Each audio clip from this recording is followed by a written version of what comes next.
Geek Out! Hey, welcome to another installment of Catching Up. I'm Sam. I'm Chris. And I'm the Iron Fist. Do you want to be the Iron Yeah, Fist? I thought that. Comic book Iron Fist. Ooh. Oh, yeah. Yes. I mean, I just bought the entire Matt Fraction Ed Brubaker run on Comixology today. I bought the Kari Andrews run. Yeah. And the Brubaker Fraction run. And the John Byrne Chris Claremont. Oh, wow. You went on a whole... And the not all of, but a good chunk of the original Power Man and Iron Fist. Damn, you got more Iron Fist than I do. I just went off. You have been iron fisting. Yeah. The living weapon. Let me find my chi. Yeah, I cool. still know nothing of Iron Fist. Let's tell you a story. Yeah, but we'll get to that story. Yeah. First, we have an interview, and that interview is with Brandon Graham. He is the writer on a little book called Arclight that's out and available now in comic book stores and in bookstores everywhere. We just posted the review for it yesterday, so check that out. Yeah, so he's also worked on Multiple Warheads. He's done work on Prophet. He's, basically in charge of him and Emarios run the Island anthology through Image. Mm-hmm. So yeah, here he is. And joining us this week, we have Brandon Graham. He's here to promote his latest book, Arclight, which is out in comic book stores and bookstores now. He's also the writer of Multiple Warheads. He's written Prophet also for Image Comics. The Island Anthology magazine, is certainly under his purview. So, Brandon, thanks for coming on the show. Yeah, certainly. Thanks for having me on here. So, with Arclight, we're seeing a lot of. I feel like, there's certainly some.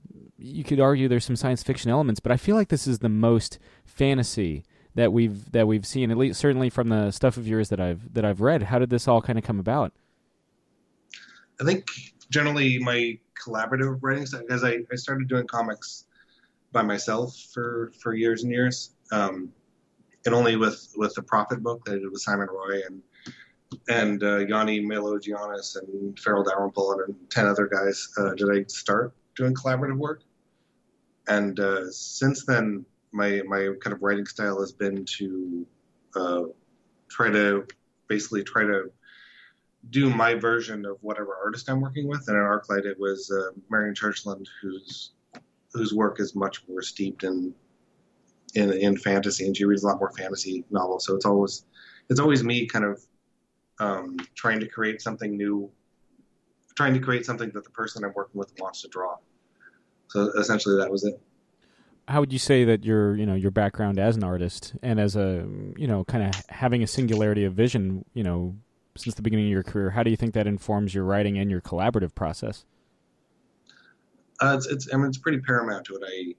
For a lot of my work, the collaborative work, I actually draw really ugly, rough comics and show those to the people I'm working with so they can kind of do an improved version of it. Mm-hmm. Because I'm so used to kind of visual storytelling that I just kind of stick to that. Like if I want to convey an idea, I oftentimes just sketch it out as opposed to, write words for it.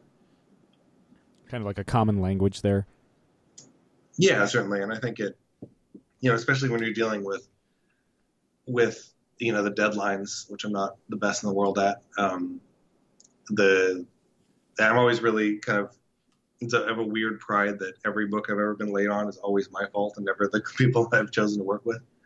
And I think that I think a help for them oftentimes is me handing them a very clear idea about what we want to work on. And although specifically for Arclight, I did some layouts for things, but Marion was really specific about her storytelling style is very different from mine. I'm much more into kind of gimmicky comic book things, and hers is very she has kind of clear, open storytelling. She's not kind of interested in tricks. Kind of more meat and potatoes and that sort of thing. Yeah, much more just. I'd say it's almost much more European, sure. And plus she's a cartoonist who's not coming from. I've noticed this. It's a kind of thing I've noticed in a lot of the people whose work I'm excited about. It's not everyone, but she's an artist who does comics and wants to do comics, but her influences are very much outside of comics. She's much more into Ursula Le Guin and different. She's much more of a reader and a kind of fan of fine art and painting, and so kind of comics is her combination of that rather than her emulating just other comics that have come before. And I think that is a cool way to kind of create new work. I mean, there is a distinct kind of classical, you can see it in all the covers. There is a distinct, like, classical art influence, kind of permeating through this one. Oh, certainly, yeah. Now, what were some of your influences writing wise? I'm almost getting like Dune vibes, Yeah, I mean,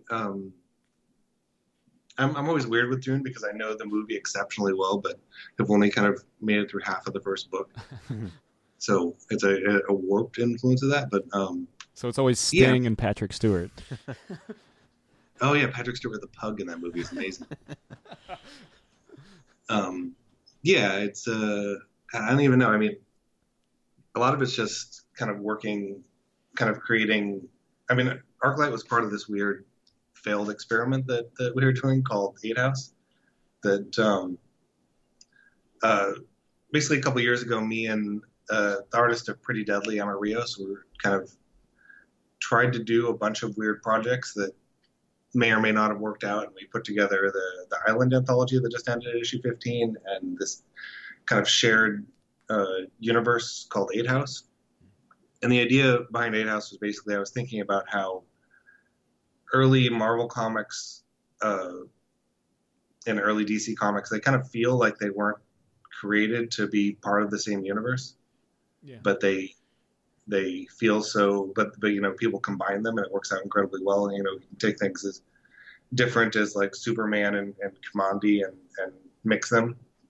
And so I like the idea of just kind of seeing what happens when we create a shared universe with different teams on it.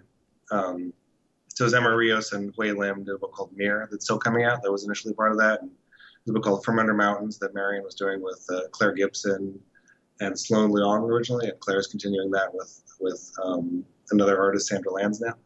But so we had this idea that we're all going to kind of jump into it. Also, Phil Barlow and Helen Mirror were doing one, and I was doing another one with a guy named Shersho Penelta. And so we had I don't know, 5, 6 books, something like that are all kind of under the same banner of basically doing fantasy-based comics that are that have these houses that each use a different type of magic, which I guess is incredibly Frank Herbert sounding. And they kind of, I think kind of I think my largest, the failure that I'm most aware of in my personal work is oftentimes marketing. And this one, I think it kind of confused people because we were just throwing out a ton of books, but not a lot of them monthly. Just kind of, here's an issue, here's another issue of this thing called Arclight. And so it got kind of reined in and 8 House. And so it got reined in, and each series is going to continue, but it's under its own title. And so they're probably not going to ever culminate in being tied into each other like we initially started. So that was, a lot of that was thinking of that aspect of it.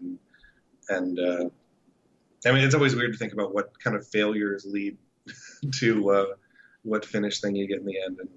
And I always describe working on comics as like that feeling of like holding up, balancing like a broom on your hand and running around a room and you keep it balanced.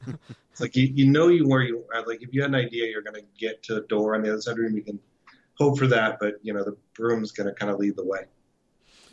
It's interesting that you mentioned the.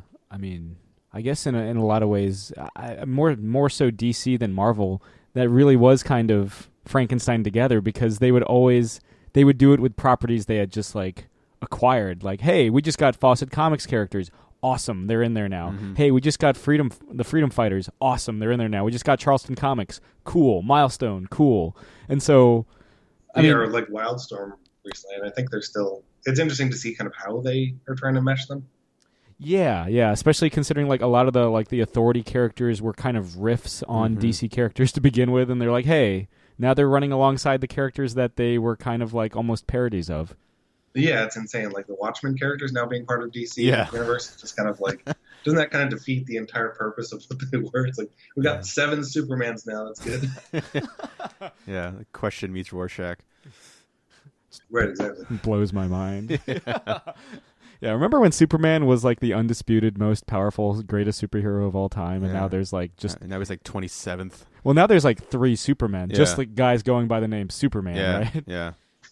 That is confusing. Yeah, it's got to be weird to write Superman comics in 2017. I don't know what they've been doing with him, but I mean, he's a guy that can do anything forever, and it's like, and it seems like that end of comics is getting kind of more and more serious as time goes on, and it feels like at a certain point you just be like, I read this horrible, great, wonderful Superman comic where it's just he has a day off and he doesn't know what to do, so he reads like every book. And he goes out to talk to his doorman, and he's like, "Oh, Winston's always like he's a good talker. Like that guy's gonna talk my ear off. That'll kill a couple hours." And the doorman's like, "Sorry, Mr. Kent, laryngitis." What a miserable life he has. Yeah, it's like it's this person that can do anything, and he's like bored on a day off, and so he wanders out in the street, and the story turns into this thing where he sees someone who looks exactly like, or he gets mistaken by a lawyer for someone. And he's like, you're this guy that we that's owed all this money, just come and collect it. And he's like, I wonder who that guy was. So he scours the earth looking for a person that looks exactly like him. And he finds this guy that is like, he's Superman with a beard, and he's just like chopping wood out in the middle of nowhere. And he lands and he's like, why don't you take all this money? And the guy's like, hey, I'm cool. I'm enjoying my life out in the middle of nowhere. And he's like, well, if you took all this money, you could buy the land that you're on and no one would ever take it from you. So he talks this guy into this thing that has nothing to do with him. And then the next day at work, they're like, how was your day off? And he's like, not looking forward to another one. That was too busy. I have to read that. Yeah, it was bad, but in the most entertaining way. And I feel like that's at least where Superman would live for me. Superman's day I off. hope someone turns into a tiger so he has to deal with it. Yeah, he's praying for a tsunami or something. Oh, God. Everybody just wants to feel wanted. He needs some kind of disaster to happen. Yeah, also I love the idea that on his day off there's no crime. Yeah. There's no disasters in the entirety of the earth. It's just like, gonna have to kill some time talking to my doorman. Yeah. The one day he has laryngitis. That's hilarious. Yeah. Batman's seething in Gotham because there's no crime. Clark Kent's like Superman fix laryngitis? Yeah. Clark Kent's like bad luck is like good luck for the rest of the earth. Yeah. So something that kind of got buried earlier in that discussion. So is Island issue 15? Is it for Island? Yeah. Shucks. Unfortunately. Yeah, that's why I feel like the anthology format is something we don't really see much in comics anymore. And that was, there was like stuff like Vertigo Quarterly and that sort of thing. So was it, kind of walking away from it now that we're not even, we're exactly a week at recording time away from it. Like, what were some of the takeaways that you had from starting Island with Emma Rios? I think we had an initial idea that we kind of got out of our, we lost. We got too ambitious. And the initial idea was basically to put out like a 6-issue series called Island, and then take a break and put another 6-issue series called like Another Island. And I feel like that might have been a smarter idea, but there's such a like breadth of incredibly amazing talent out there that it's like hard for me not to like kind of throw it all at Image. Yeah. It's difficult because it's one of the big joys I have in comics is finding work that I'm really excited about. And I love the idea of taking weird books that you would never expect to see. Like I'm still very much have the idea of the Image eye as, this like, 90s Rob Liefeld thing. And so seeing, really weird books with an Image eye on them that you would never expect, I really get a kick out of. And that was a big part of it is like seeing like what happens if we get like, Michael LaForge or like, Del Rajman, all these more indie guys and kind of like I feel like when I grew up, this is totally going off away from your question, but I feel like when I grew up or in the 90s very much, there was kind of, I always think of it as like a 2-party system for comics. Mm-hmm. Like you had very much kind of Fantagraphics, indie comics, and mainstream superhero comics, and I really like that those lines are blurring much more now, and you can have comics that don't fit into either of those camps. And that was really a lot of the attempt with Island. Is me and Emma were talking about like where we fit into Image and kind of building more of a space for other creators that to kind of bring them into Image as well. Because I think the industry, and certainly in mainstream comics, it's very much not it's rarer that people write and draw and letter and do all their stuff and color on a book. I don't think that's maybe I'm biased. I think that's my favorite way to make comics, but doesn't necessarily mean it's the best comics are always made that way.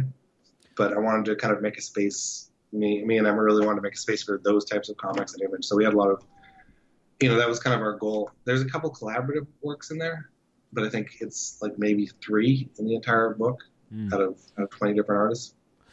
Well, that's how you had started in the industry, correct? Kind of in the kind of these alternative kind of more collective titles. Yeah, certainly. I was part of this group called Meat House in New York that was like started by like Farrell Dalrymple and Chris McDonald, and there are all these guys like Becky Cloonan and James Jean and a bunch of people that kind of ended up in bigger names in comics. Were kind of finishing up art school and part of that at the time, and a couple like Tom Herpick, who went on to be one of the major guys in Adventure Time, was in the group too. Mm-hmm. I always think about it funny because when I was in my mid-20s and living in New York and working on that stuff, I remember being kind of frustrated with New York as a city and being like, God, there's no like I felt very much like kind of kept out from the art scene. Mm-hmm. And then years later, I realized that I was like hanging out with all these people that have kind of become the big names in some of the big names of comics, and I just didn't appreciate it because they're all 25-year-olds. I guess, at the same time, was there just not that much of an art scene in Seattle at the time? There's an art scene. There's very much a graffiti scene back then, but much less a comic book scene. I worked for a while with this guy Justin Norman, whose pen name's Moratach, is on DC Books these days. Mm-hmm. I think he was just on Constantine, and he was the first artist I ran into that really was a fan of some of the European comics that I knew. Sure. And so me and him kind of bonded over Mobius and Manara and all that stuff. And he was just getting work doing like bad porn comics then. He was doing like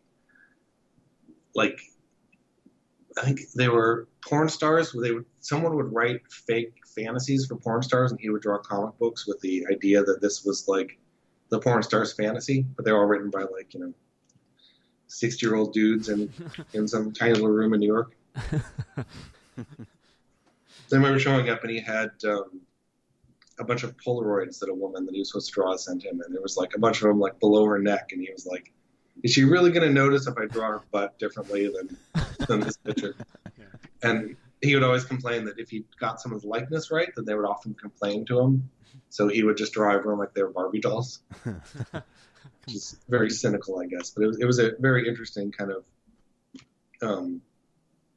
view into kind of seeing kind of working kind of standard I don't know. Justin's really interesting. I always pick on him saying he's like the best hack in comics, because he's like, he loves that kind of old school rolling up your sleeves comic studio feel to things, and now he's like, doing all this DC Comics work, and he just like still wants it to, he approaches it kind of like it's like kind of Jack Kirby era, and does, he'll do an entire comic in a week and draw it print size just so he can like get it out, and it's a very different approach, like dramatically different from my take on how to make comics.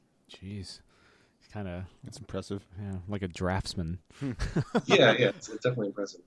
But that was the cool thing about Island. You would get these stories. You would get horror stories, or you would get, to bring it back to Arclight, you would get the blood magic kind of with aliens at the same time. Arclight's kind of almost like this jam session of a lot of different ideas, and so almost like I'm sounding like I'm getting my nose brown, but almost like the mission statement of like of Island itself, just the idea of all these multiple influences and just blending genres that you would get in there. So Yeah, I mean, I guess a lot of it leans towards science fiction, and Island certainly. I think a lot of it definitely felt like us trying to. I had a marketing guy come and talk to me at a recent convention, and he was like, "How do I sell the Island books?" And the best thing me and him could come up with is they would be like, "It's." There's not a nice way to say that. It'd be like they're like if heavy metal wasn't shitty these days. Sorry, Grant.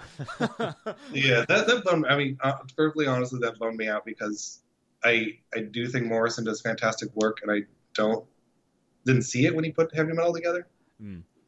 Like, I feel like maybe it needed Frank Quietly in there. Like, there were some tremendous things in there, but like, I don't know. I've had a potion was that shit talking at of course, but of course. But would you? Well, no, continue. Oh no, I felt like it would have been really beneficial to Island to have a really strong heavy metal, and I think aside from having like a big portrait of Morrison in the front page, that it didn't feel like the book was any different than the previous work, because I spent so much time just thinking about like, oh my god, what's Morrison going to do to revamp heavy metal, because I don't know what the fuck I would do with heavy metal. Like it's this thing that's so tied to these amazing group of artists in the in the 70s and 80s that like, how do you recreate that? How do you can't find another Mobius or Richard Corbin or guys like that, and they're so tied to it that you'd have to kind of take it in an entirely different direction almost. Sure. And I was really fascinated at the beginning when it looked like he was trying to take it like literally like this is like, rather than the comic heavy metal, it seemed like he was going to treat it like this is the music, like a music almost. And I thought it was interesting that he went out and found like some of the early covers I think were by a guy that did like just like concert posters and things. Mm-hmm. But then like the interior work, I just didn't. It felt very much like what heavy metal has been doing for the last several years. It's like, because to get away from kind of the airbrushed Boris Vallejo covers would be my greatest goal in fixing heavy metal. And I felt like it still kind of felt like that. It still felt like something in like a tattoo shop bathroom, which is fine, but that's not. I think heavy metal's done a lot better than that in the past. Well, there was always, I think, heavy metal at its best would just kind of push the limits and defy. You might not agree with me on this one, but they couldn't even recapture the spirit of heavy metal in the 1980s film Heavy Metal. I'm always really fascinated about that because I think there's so many other animated movies from that era that are like better heavy metal movies than heavy metal. Like there's that movie Gondahar or Light Years or whatever. That's like, It's such a heavy metal movie. Yeah. Anything heavy metal though just comes back to the South Park episode where Kenny gets high off the cat piss and he goes to like heavy metal. It's called Major Boobage. It's a fantastic episode if you've never seen it. That's really what they should have gone with. They should have just like guys, let's own the airbrush ladies. We're gonna go Major Boobage on this magazine. Yeah. It's such a funny episode.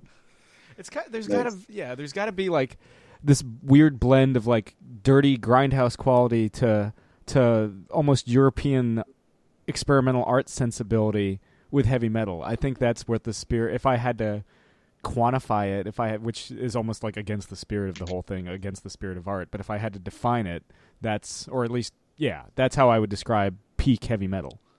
Yeah, I mean, on a purely like as kind of basic as I can put it, as far as the appeal of it for me, it was the peak of it for me was when you could spend $5 or $6 and get an entire French, book printed in it. And, they did these things called Waters of Dead Moon in there that were these fantastic kind of post-apocalyptic French aristocrat comics. Mm. And the only time they've ever been published in English is in 90s heavy metal. And even like, I remember when Skydoll came out in English, it first came out in heavy metal, and it was this thing that like, it would be $20 if you bought it outside of heavy metal, but in the magazine you could just get like 60 pages or something. And I like that aspect of a lot of it. So, I mean, and that was that also tied into a lot of stuff we were doing in Ireland, where initially, and I mean, not entirely, but one of the core ideas was to try to do stories that were at least 20 pages long each chapter. So it felt like, rather than getting, because something I always found frustrating with Dark Horse Presents is that they'll have so much fantastic work in there, but no matter how good a story is, you only get 8 pages of it in an issue. And so if you're buying something just for like a Mike Mignola story or Paul Pope or something, then you'll find other stuff you like in there probably, but you only get 8 pages of that. So I really wanted to be like, well, worst case scenario, you'll get 20 pages of something that you like, that you're buying it for.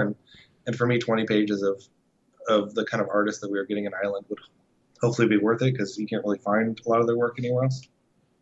Yeah, I mean, yeah, there was some. There was some. I was bummed when you just said earlier that issue 15 was it. I was just kind of anyway. Well, I hope that at Image there's going to be. I have a bunch of phone calls to make this week too, but I'm bugging Image a lot because I think there really needs to be an in-house, like an inroad for kind of new creators to come into Image without going through Marvel and DC, because I think, you know, you get fantastic books that way, but I think you get a very limited type of books. It's like you can't, you know, so many Image books right now. It's kind of, I guess, a lot of kind of where Image is going right now. It feels like they're kind of the new Vertigo, and I'm always pushing to be like, guys, we can do better than Vertigo. And Vertigo is great, but I think Image is bigger than being an imprint of another company, you know. And I don't think Image should ever have to fall into being like, you know, do your Marvel book and then come do a book with swords, you know.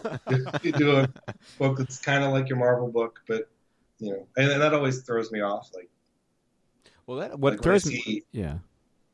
Oh, just the idea of when I see like creators who do mainstream superhero books and they come over to Image and it doesn't feel like they're approaching it differently. Like I really liked how like Matt Fraction and Kelly Sue, when they first started, were doing these things that were clearly like, you know, like just the title of Bitch Planet or things like Sex Criminals are things that just would not fly at mainstream publishers.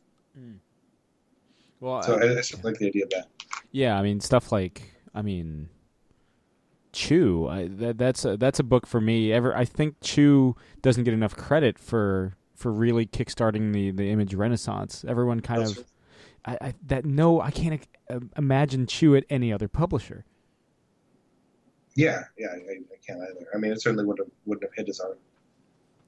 Now, you had mentioned earlier, you know, Image hits its big 25, which makes us all feel old. But the second off, I mean, what was it like working with the Extreme Studio imprint when you were writing and drawing Prophet and working with Rob Liefeld?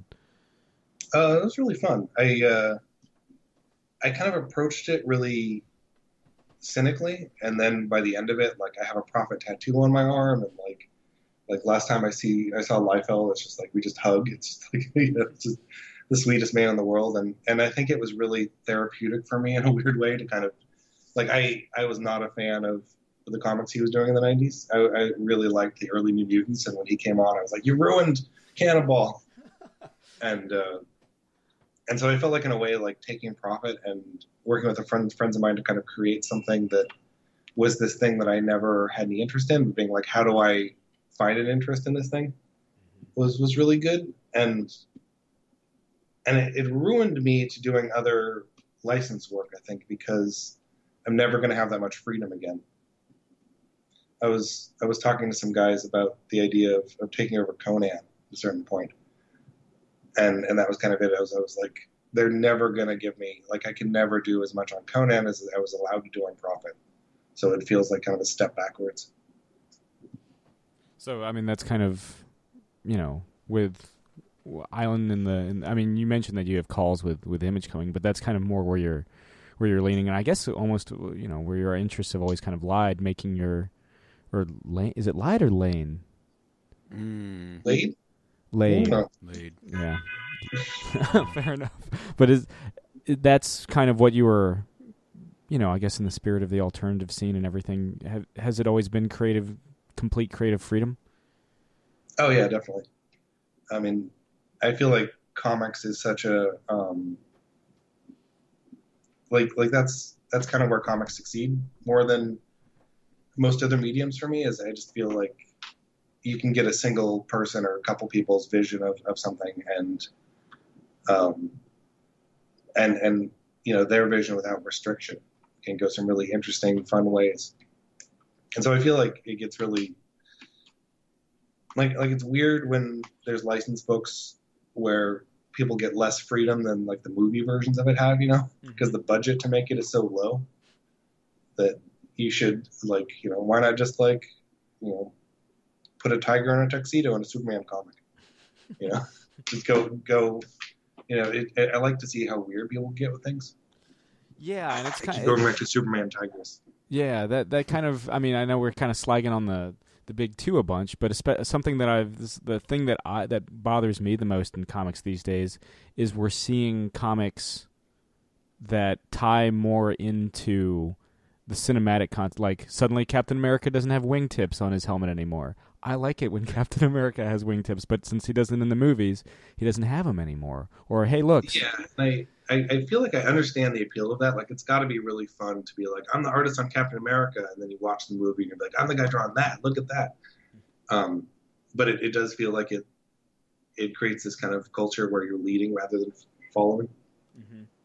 Yeah, and that's kind of for me, that's where you look at stuff within the big two, and when guys like Alan Moore were given free reign on Swamp Thing, or when Frank Miller was given free reign on Daredevil, largely because those two books were like on the cusp of cancellation, and to give Grant Morrison a tip of the hat as opposed to a wag of the finger, like Grant Morrison on like Animal Man, taking these books that nobody gave a shit about and turning them into some of the greatest comic book runs of all time. Yeah, certainly, and I feel like I should mention that I wouldn't be so harsh about Alan Moore's take on heavy metal if I didn't have such high hopes for his work, because he's done such fantastic work in the past. And like his Superman quietly actually got me to buy and really enjoy a Superman comic, which is, I think, the first time since the 80s that I can think of that. So it wasn't his Day Off comic that got you back into Superman? I think I read that after the. I gotta find that. Do you know where that was from? I have it probably coverless around here somewhere. If I can okay. find it, I'll see what I can do to dig up. Because that just sounds like the most ridiculous thing. I'm sorry. I've been thinking about that the whole interview. The fact that his door, like, he's so excited to talk to his doorman. He's like, laryngitis, and he's just like, shit. Yeah, it's ridiculous. Have you read the books that are Batman and Superman's son traveling around the country? No. Those ones are also amazing. There's one where so yeah, I don't even remember their names. They're basically like teen versions of Batman and Superman. They're just like getting away from their parents and driving around. And there's one where they go to a small town that's just full of like nothing but beautiful women. And whenever they try to hit on them, the women are not interested in them. Uh-huh. So they immediately decide, like within like 3 pages, that like something's wrong in this town. We got to investigate. And it turns out that all the women in the town are being mind controlled by like a evil female plant. Okay. But just the idea of just like, man, I tried to hit on a girl walking down the street here, and she didn't react well. Yeah. These women are mind controlled. Something's wrong here. Yeah, clearly something is amiss. Yeah. Yeah. Well, they had in the Rebirth stuff they're doing right now. They have like the Super Sons, and so they have like Damian Wayne and Jonathan Kent, and so like they meet, like Damian kidnaps Jonathan, and like terrorizes him in the Batcave, and Alfred finds out, and he's like, "That's not nice. Here's your Dr. Pepper, Jonathan. Have fun." And like Superman shows up, and he's pissed, of course, because he thinks Batman stole his kid, and so he's like full red-eyed, pissed off Superman. And Batman's like, "Wait a second, like Damian was being a dick. It's cool. Look, they're over there playing." And like they get in a fist fight, and they start like fighting each other. And Damian pulls out like a kryptonite arrow, kryptonite batarang. He's ready to kill ready to kill Jonathan. And there's a great last panel of this issue. It's one of the Superman comics. I can't remember which one in Rebirth. And it's the two of them like shitting their pants because they look in the shadow, and it's Batman and Superman like as their dads, just ready to like scold them and ground them in the Batcave. And it's so delightful. It's actually done really well. And I haven't been reading the Super Sons comic, but the two of they're just a super exaggerated version of Clark and Bruce. The way who's the mother of Superman's child? It's Lois. It's because the Superman right now in Rebirth, I'm a little bit behind on like if there's anything new developments, but New 52 Superman dies, and Superman of like our childhood, like who died in Superman 75, shows up in the New 52 universe and takes on the mantle of being Superman. And so, but he's married to Lois and they have a kid, Jonathan. Okay, so Wonder Woman, Superman's gone. Yeah, that relationship, that Superman's dead. He dies in the last issue of his New 52 run. He died the same week Captain America said "Hail Hydra," so nobody gave a shit. Jeez, Superman. Do you remember when the original Superman died and they had black armbands that came with it? Yeah. Oh, of course. Yeah, I still have my issue. Yeah. That's I wish, maybe it's the wrong time in history, but I wish you could go to a convention and see some guy wearing like his Superman black armband. Like, what's going on, man? She's like, haven't you heard Superman's dead? Yeah. Yeah, I remember making my dad take me to a comic shop because I wasn't reading like comics hardcore like back then, but I had toys and the movies and stuff, and I was aware of the characters.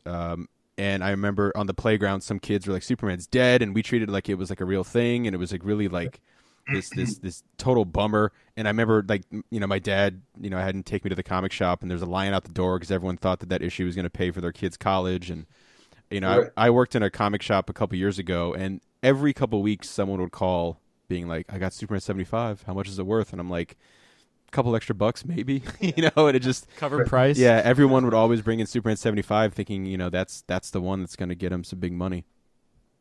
Oh man, what a bummer. How did they? Didn't they kill Wolverine a couple years ago? Yeah, they killed him. How many years ago was that now? Death of Wolverine, was Like that the same 2 year that I years? feel like that was the same year the Wolverine came out? No, it was No. like 2014. Yeah, they did the 4-issue miniseries, The Death of Wolverine, Yeah. and to their credit, that Wolverine's still dead. Like of course they have Old Man Logan Yeah. is like the new Wolverine, and X-23 is the new Wolverine, but that Wolverine is still encased in kryptonite, or not kryptonite, encased in adamantium. How does Old Man Logan exist if you kill off the younger version of him? Well, in the in Secret Wars, when they basically like took all of the Marvel Elseworlds and were like, "Hey, it's all together now." Yeah. Like Old Man Logan universe, Logan basically climbs the Great Wall of multiverses, and none of this is made up, with his claws, and winds up on our Earth, and they're just like adamantium's stronger than multiverse wall. Yeah, I guess that's probably the original pitch. They're like, how do we get Wolverine out of here? he climbs. And how did he get? Is that version of Wolverine? Did he never have his adamantium removed by Magneto? No, I think up to a point. I don't know where the divergence happens with that universe. I mean, X-Men Fatal Attractions could have still happened. When does he get it back? He gets it back when he becomes the Angel of Death, right? Just like the Slayer song. But That's the what summons him. yeah, the Slayer plays Angel of Death, and he's like, ah! A 5'3" mutant pops out of Dave Lombardo's kick drum. Nice. I'm here. Bub. Yeah. Yeah, that's how he just. I suppose because he still has the adamantium as Old Man Logan. He's not working. Okay. Not running the Bone Claw game. Yeah. So yeah, Also, when you're dealing with like 4 different Wolverines and they all have adamantium laced skeletons, like, is it really that rare of a metal? yeah, when your whole body. Yeah. Same thing with. I mean, remember how they explained it off with like vibranium? It was just like Wakanda was just like on a Yeah. basically on vibranium. Yeah, we are vibranium. Yeah. Yeah. Right. So They're rich as shit. yeah. I don't know how it all works, but anyway. Yeah. Yeah, I'm starting to believe that this stuff is fictional. Convenient. They can have as much adamantium as they want. Yeah. Remember when Wolverine didn't have a nose? Yeah. Did he not have a nose for a while? Yeah. You should But Google it's- search no, it. it's like It's A pretty. big part of his power. Yeah, it's pretty primal, pretty wild. Yeah, he didn't have a nose. He didn't have a nose, and then there was a period where Iron Man's armor had a nose. Yeah. Which was, Oh, that's where it went. yeah. Well, there's that famous story that supposedly, this is all rumorville, but that Stan Lee was walking around the bullpen one day and he saw like an Iron Man cover, and he's like, "Why doesn't he have a nose?" And the artists were like, "Shit." So like they gave him a nose, and then like it didn't last for long. And then, Right. like, a couple issues later, he walked by, and he was like, "Why does he have a nose?" And they were like, "Shit." And they, erased it, and they've kind of, not had the nose ever since. Right. So that's how it goes, I guess.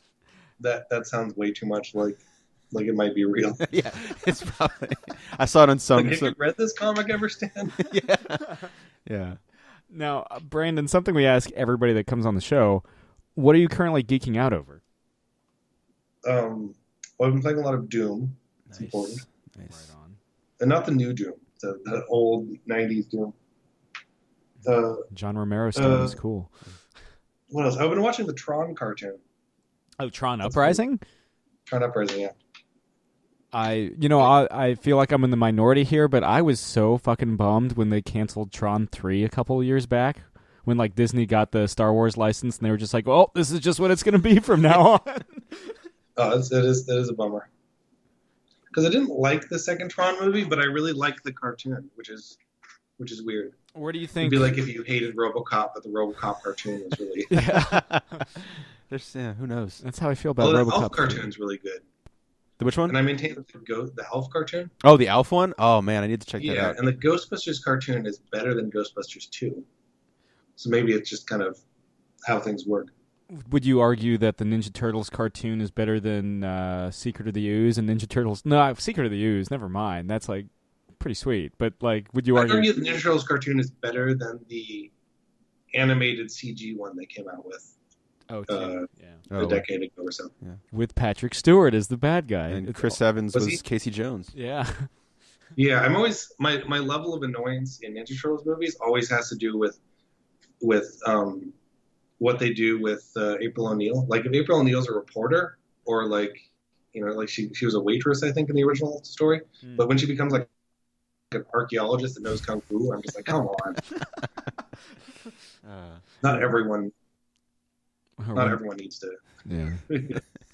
Like, oh, what are the odds that the one person who found these Ninja Turtles also can fight as well as them?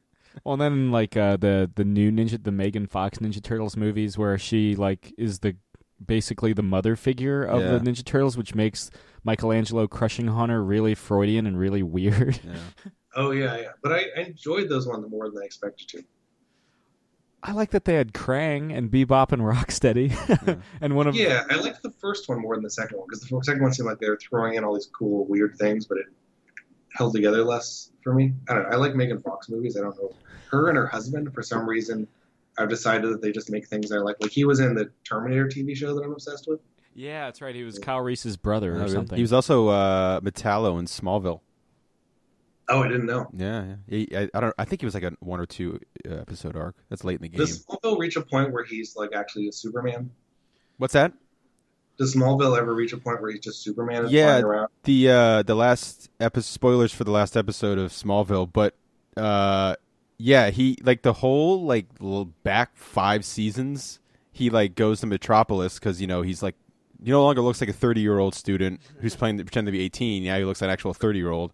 And so he goes to Metropolis for like basically the last 5 seasons.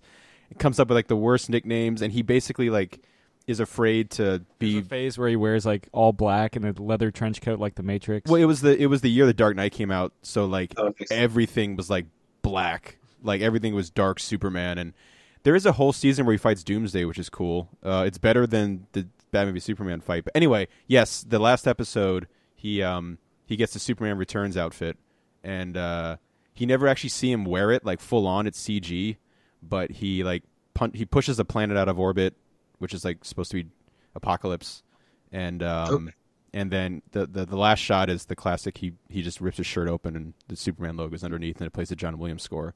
So I loved the last episode. A lot of people didn't, because I think they wanted it to be like a full on Superman movie, which I think was the original. There's some really cool Alex Ross sketches for unmade movie where he draws Tom Welling as Superman, because the original plan was what Superman Returns was supposed to be the last episode, but a feature length movie where he's Superman, which I'm kind of bummed never happened, because I really like Tom Welling as Clark Kent. He's still my favorite. Yeah, no, he seems like a better Superman than the Superman that they use now. Yeah, and then Erica Durance was a really great Lois Lane too. They had a really strong cast for the most part. But I enjoyed they did a season 11 comic book that I think Brian Miller did, and which was cool. That just expands on Tom Welling as Superman. because Okay, and that's one weird thing that I do like that exists in comics is when they continue TV shows in weird ways. Yeah, that was one I was glad they did that for, because it picks up a couple months after he's become Superman, and so you know they have their Justice League episode and they expand on that, and they have a Justice Society episode and they expand on that, which is cool. So Right. I remember when the Buffy comics started doing that, and they were just like getting the TV show writers, and you could tell that they were just like, oh, we don't have a budget on special effects. Let's do everything stupid. Yeah, I'm waiting for the Frasier season 12 comic book. So Somebody was doing, maybe they actually put it together. Someone was doing a Frasier, like a Frasier anthology at a certain point. Oh, really? And I have like a deep, unreasonable hatred for Frasier that I can't explain. Do all Seattle like locals hate Frasier? Is there like a resentment there? Or? I hope so. I mean, I'm the exact opposite. I think it's because I'm that jackass. When we went, Sam and I helped volunteer at the Image booth for all the cons. So we were just up there for Emerald City, and I'm that asshole who like bought a Frasier T-shirt, and then we had a couple beers and we all watched the pilot in the hotel room because I was like, we're in Seattle. I passed out during the opening credits. Yeah. That's perfect. That's exactly what I would do in another city if I was like, let's shame this town by watching Frasier. That's me. We could do Seinfeld in New York Comic-Con. I did Seinfeld in New York. I had the hotel room to myself for one night, and I watched Seinfeld, and I was like, I'm such a fucking asshole. And do Cheers to Boston. Oh yeah, no, I'll do that too. Yeah, weird thing is I like Cheers, but don't like I think it's like Frasier was not the character in Cheers I liked. Yeah. He was supposed to be 3 episodes, and that was it. And obviously the writers, I guess the joke was that the writers were like, let's give him the worst lines to see if he can make them work. And, people laughed, and they were like, and then, he 9 years later, and then he gets his own show with Frasier. So. Right. I wonder if, I remember picking on, there was a Bart Kira anthology where they took Simpsons and Akira and mixed them all together. And it's like, they got some amazing artists for it, but I just was really just like, it was kind of not my wheelhouse. Yeah. I just felt like there's all these things. I always pick on things where I'm just like, can you find a better way to waste people's time? Yeah. And me and my old roommate Corey Lewis, who's doing an Image book now, would just try to come up with as many dumb combinations of things that we could think of basically Japanese animation and American TV. And one of them was Frasier, which is just Evangelion robots standing around the space needle talking about. Jake has always wanted to commission an artist to do like the, 121? The Spider-Man, my dream commission is the Amazing Spider-Man 121, the Death of Gwen Stacy, where Spider-Man's like, his ass is facing us, and he's like, "What? Somebody will die in this issue," but instead of Spider-Man, it's Fraser Crane, and then like all the characters, Eddie and Niles, and it's like somebody will die in this issue. It's Maris or whatever. But the thing is, like Fraser Crane's in the same like ass position. Like... Yeah. Oh yeah, he's in the same ass position because he's a doctor. And, Yeah. No, he's a doctor. Yeah. Yeah. That makes sense, I guess. Would it be his Frasier sense? Like, what's tingling? It's he's going, I'm listening.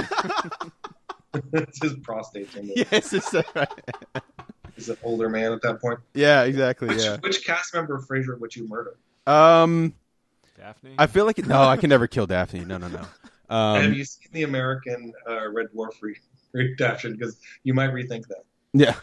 Oh man, I don't. It's. I think I feel like it's changed, but I think it'd probably be Martin, because I feel like that'd be the most. Actually, that'd be like killing Captain Stacy, the old man, because he looks exactly the same. But yeah, right. Probably something like that. Something super emotional. I couldn't kill Niles. Are you guys familiar with Blake Seven? Blake Seven? No. It's a British TV series from the 70s. It was basically like the guys working on Doctor Who at the time made basically they wanted to do a science fiction show for adults. And so they did this, it's fantastic stuff. They did this incredibly grim story, which is about a guy who finds out that this totalitarian government is murdering people that disagree with it, and he gets set up and accused that he's a pedophile and sent away to a prison planet. And on the way to the prison planet, him and a bunch of the other people on the ship on the way there end up finding a bizarre alien super spaceship and escaping. So it's the best spaceship in the universe. crewed entirely by criminals, with this guy who's like a very noble leader, kind of keeping them in line. And after I think the second season, the main character goes missing, and so it's basically a bunch of criminals all running this spaceship, fighting this galactic empire without their kind of moral center, and cool. so it becomes really interesting. And that Frasier, my point is Frasier could be that. You can get rid of Frasier on Frasier, and it becomes like later season Blake 7. Yeah, maybe that would be the twist, is that Frasier dies in Frasier 121. I think there's a really roundabout way for me of saying that I want Frasier Clark Crane dead. Oh, man. That's hilarious. Yeah. So it's like, okay, so it's like Dirty Dozen without Lee Marvin. Yeah. Frasier Crane without Frasier is just nothing. Yeah, I mean, that's what BPRD without was basically Hellboy without Hellboy, and it kind of, I think that gap made it more interesting. Yeah.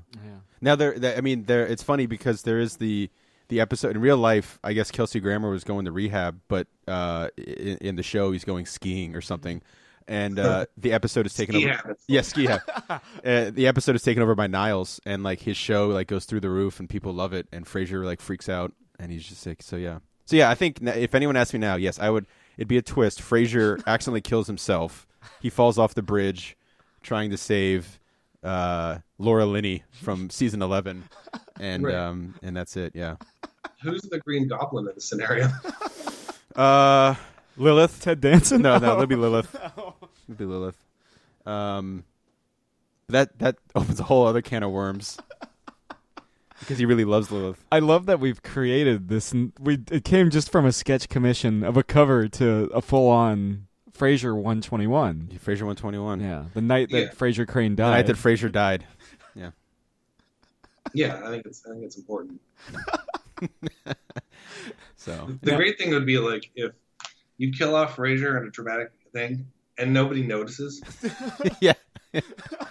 Roz goes to work the next day and nobody cares. Yeah, the radio show is just like, we're just playing repeats. Yeah, fine. The best of Frasier Crane. That's the last panel, this sad last panel where it's day 487 of the best of Frasier Crane, and it's just Martin sitting on his chair and just fades to black, and that's the end of the Frasier series. The dad is there just yelling like, Frasier, where's the mayonnaise? Yeah. Where are my pork rinds, Frasier? For some reason, even though I said his full name, I assumed that Frasier was his last name. Like his name was like Jonathan Frasier. Yeah. I think most people don't probably have any idea that it's Frasier Crane. But yeah, he's the Scarecrow. He's Dr. Crane. Yeah, they're related. That makes me think. So, like, the only thing I know about the actors on that show is that the actor who played Frasier is very conservative politically, even though he's playing a very liberal character, and the actor who played his brother was gay, even though he's playing a kind of woman crazy guy. Yeah, not woman crazy, but Daphne crazy. Yeah, Daphne crazy. Yeah. So it makes me think that all of them are playing against type in the show, and I want to know, like, is the dog played by a cat? Or is the... Well, it's funny because the dad, John Mahoney, actually taught Kelsey Grammer and David Hyde Pierce about wine and stuff, because he knew about it, as so because again that proves your point, like he's the curmudgeon handicapped cop who doesn't give a shit about opera and wine, but in real life he loved opera and wine. And then he was also, I guess, born in the UK, and so he knew more about the UK somehow than Jan Leaves, who played Daphne. It's all so you've cracked open the thing of Frasier, because it's like the Ark of the Covenant, Brandon. Like now, like all these like Frasier spirits are gonna fall out and our faces are gonna melt. That's fine. Well, I mean, Kelsey Grammer plays Sideshow Bob, and they have that Simpsons episode where Sideshow Bob's brother is played by David Hyde Pierce and his dad is played by John Mahoney. So it's like a weird Frasier reunion inside of a Simpsons episode. Oh, bizarre! Like on the cartoon Gargoyles, where they brought in like tons of cast members from Star Trek: The Next Generation. That's right, because Jonathan Frakes was like one of the dudes. Actually, this is the last Frasier thing I'll bring up, but goes up with your Blake 7 thing. There is I think it's I don't know if it's the Emmys or Golden Globes, but the cast of Frasier pretends to be on Star Trek, and the only person who's not on the Star Trek thing is Frasier. So it's a Frasier-list Frasier inside of Star Trek. It's a skit they did. Oh, So nice. That's worth checking out on YouTube. Yes. I'm probably gonna check that out and then immediately hate myself. Now, Brandon, while we got you on the show, I mean, we're coming up on an hour. Is there anything you want to plug other than Arclight while we got you on? I mean, I guess I'm doing an art book that'll be out. I guess I'll solicit it really soon. I've been working on it. It's coming out a lot bigger than I expected, so it's kind of huge and weird. Like it's got a transcribed interview in there between like Emily Carroll and Eleanor Davis and me talking about Japanese animation stuff that we like, and it's got a comic that Emily Carroll did in there where me and her each did a short comic riffing off a Betty and Veronica thing. Mm-hmm. I kind of scoured my computer and was like, what's everything I've never not printed, or all the variant covers and things, and just putting them under one cover in one book, and I'm going to print it oversized island size. So I'm doing that, and then I mean, it's weird with comics because I always know what I'm going to be doing years ahead of time. So I'm doing my next series, which it might be a very bad idea, but I just thought it would be interesting to name it after me and see what happened, because basically the whole impetus of this was that I remember when Brian Lee O'Malley did Scott Pilgrim, and everyone would call him Scott Pilgrim. And I was thinking like an interesting way to kind of dig through how many books are on the shelf is, rather than being like, oh, here's the next book that I did. It's just like, here's a book with my name as the title. And it might make me look like a failed narcissist if it doesn't work, but it seemed like I'm just kind of interested in if that'll blow up or blow up my face or work out okay. Would that would it feature a fictionalized, or a real version of yourself, like kind of like so basically, like Image wanted me to do they asked me to do something that was kind of more like King City Next, mm-hmm. and then also kind of put out a regular comic book. So I think it'll be like a combination of me doing I'm doing this story called Rain Like Hammers. That's a much more like weird science fiction-y kind of King City style thing about a super criminal who puts his brain in like a genetically engineered butler so he can try to rescue this woman from these like kind of immortal sphinxes. It always sounds horrible when I explain it. So that will be kind of the core of the book, and then there's also I'll probably fill a lot of it with like sketchbook pages in the back and things that are like I like drawing myself as like this weird little dinosaur thing and doing these kind of comics about my daily life. It'll be like a weird mix of whatever I'm up to, and then I'll do other short stories in there as well, and publish drawings and everything. I guess it'll be like kind of my version of Dan Clow's 8 Ball, just like everything I'm doing at the time. And I think before that, I'm also doing a comic for the Sydney Opera House, which will be weird. Oh, wow. That's cool. Yeah, I guess to tie back into The Simpsons, I went there. I guess it was like 5 months ago now. I went to Sydney to do a talk there, and it was me and Linda Barry and Matt Groening. So it was really interesting. I got to meet those guys and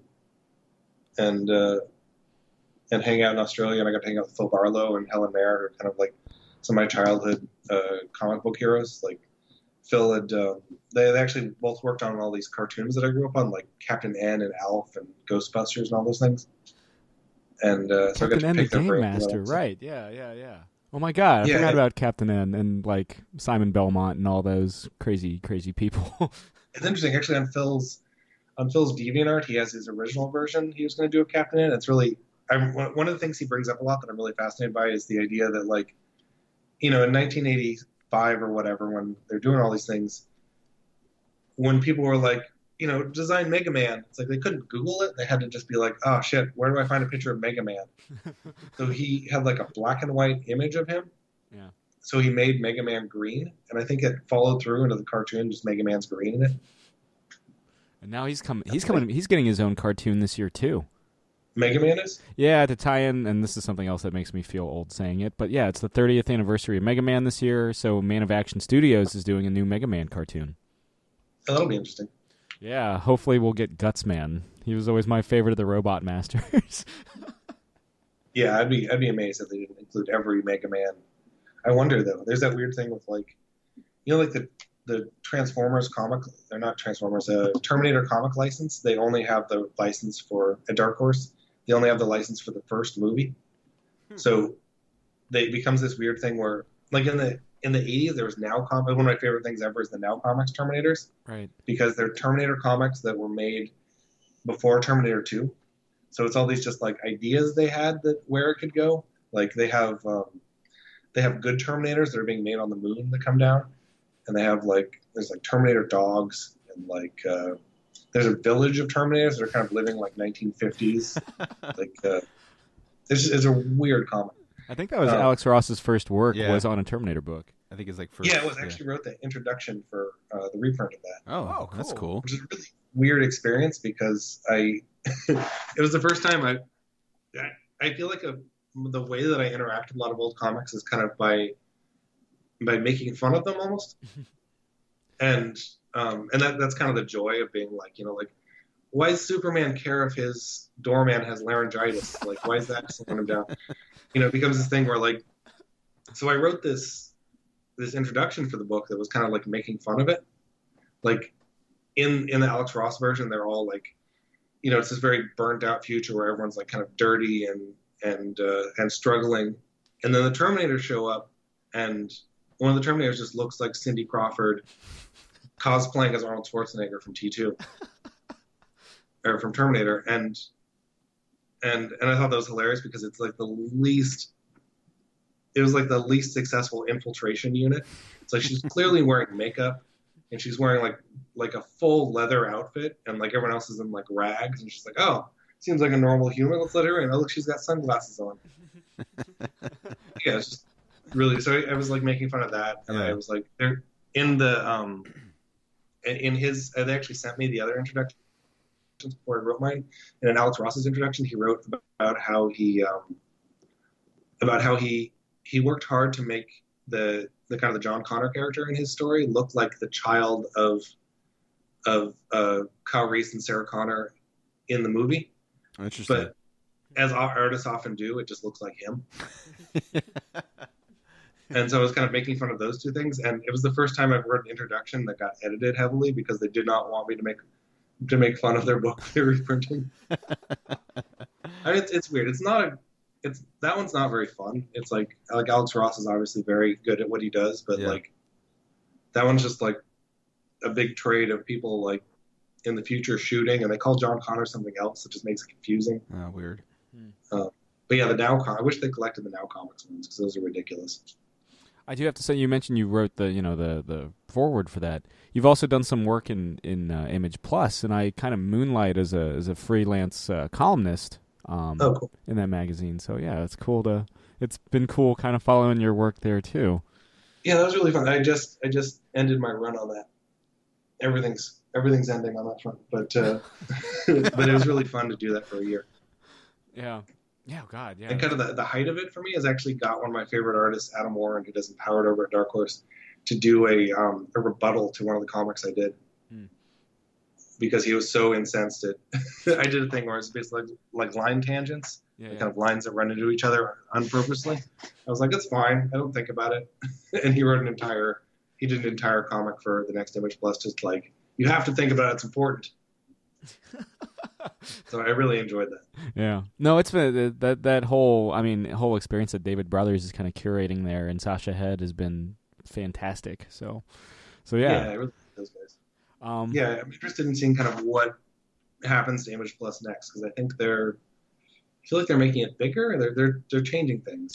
Well, I keep trying to convince them. I don't know if it's a good idea, but I keep trying to convince them to just take things from old Wizard magazine and redo it. Yeah. It's can you put a Bruton Babe in there? I mean, shoot, I guess the Negan special ends, and that issue comes out, I guess the day that the issue 12 of Image Plus comes out, the day this thing posts.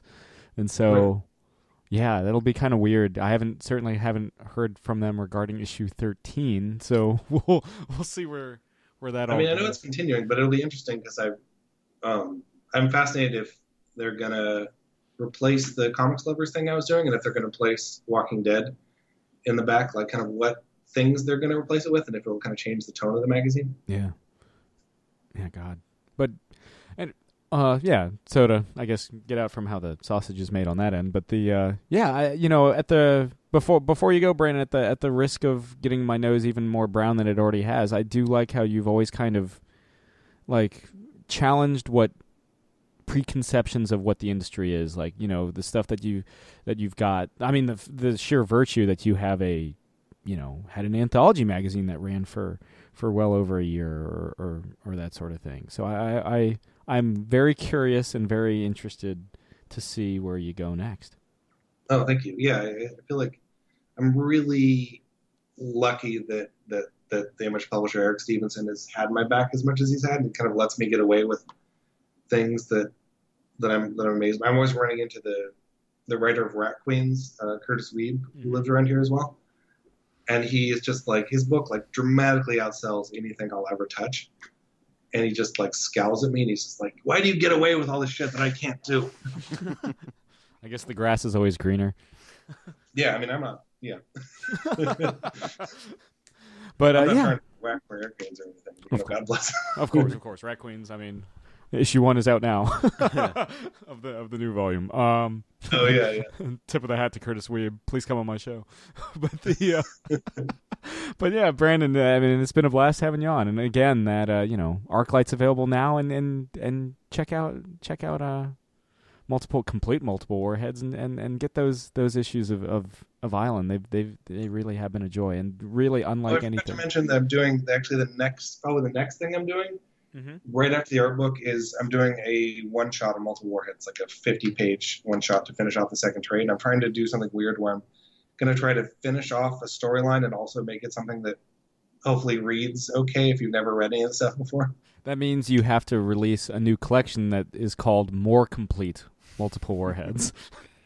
Yeah, that's true. Well, I'll just put out a second volume. But I like the idea of a more complete second volume. I feel like that would just get people being like, what did I miss?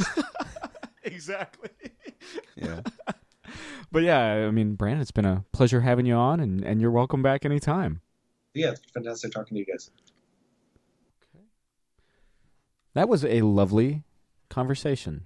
Oh, yes. Yes. Again, Arclight is available in comic book stores and regular old bookstores now, so definitely check that out. And check out Island, check out Prophet, check out Multiple Warheads. All fine work from Mr. Graham. So yeah, we were talking Iron Fist, but first... That's not yet. We don't want to go there yet. No. Heavens no. Because it only opens at certain times, the portal. Yeah, to Kunlun. Yes. I have no idea what you guys are talking about. You will. Oh. But first, we all went on a little excursion. A date, if you will. Yes, a geek out soiree where we all saw Kong Skull Island. Oh. It was actually the second time you'd seen it? For me, yes. Ken? Was it Ken? I've already forgotten. I feel bad. Friend of the show, Ken. And yes, he wanted to see Logan because he hadn't seen Logan yet, but they were sold out. And I was like, well, there's Kong. And it wasn't sold out because the showing wasn't for like another hour or so. So we were like, yeah, let's go see that. That wasn't why it wasn't sold out. It was like opening day, so. But I mean, it got sold out. Yeah. By the time we got there. But anyway, so yeah, I had seen it with a friend of the show, Ken, and then about a half a week later, Sam is trying to throw together, hey, let's go see it on cheap day. And I was like, you know what? I enjoyed it enough to see it on cheap day. And it was during the second showing, the showing with you guys, that I realized what I did actually enjoy about the movie. Because like the first time I saw it, I was just kind of there, blank slate, just letting it wash over me. Like Tim Robbins at the end of Shawshank. Yes, exactly. I had climbed through a sewer pipe of shit. Yeah, and came out the other side watching Kong. Because I was at Dulles Town Center. That's right. I don't like that place. It's not. It's fine. For Jake, the shit is the movie. Yeah. Crawling through. It was 2 hours of crawling through shit. So for just to get my happy review out of the way, things that I do. By the way, I do not disagree with anything that Jake is going to say. He is right on all the negative sides. It didn't ruin the movie for me. things that I liked about the movie, I thought that the editing was great. It was very clever in the way that it was edited. With the editing and a lot of the dialogue, it was clearly a comedy movie that was masquerading around as a monster action movie. And I was able to hey, there's a scene where a guy's falling out of a helicopter into Kong's mouth, and quick cut to a dude eating a sandwich. That's funny editing, and it got a pop for me. And there's a lot of instances of things like that. The cinematography is beautiful. The locations they shot in are lovely, and the monster fighting when it happens is really cool. I'll give you that. Yeah. Needless to say, as I'm sure Jake will go into much more detail, a lot of the dialogue doesn't really hit. A lot of the characters are very flat, and it's just kind of there on the screen, but all that, I was still able to come out with a smile on my face at the end. But the scene at the end of the credits, because there is one that sets up the further universe of the monsters, was such a fucking letdown. Ken and I had to leave the theater real quick, and so we weren't able to see the scene at the end of the credits. I sat through the credits a second time, or the full way through the second screening with you guys so that we could see it, and I was like, fuck, that was awful. Although I do look forward to an expanded universe of monsters fighting monsters. That's fun. Oh, always. Jake, you may now have the floor. I mean, just I thought it was just garbage, a garbage movie. I didn't like the performances. The who does the best and who does the worst?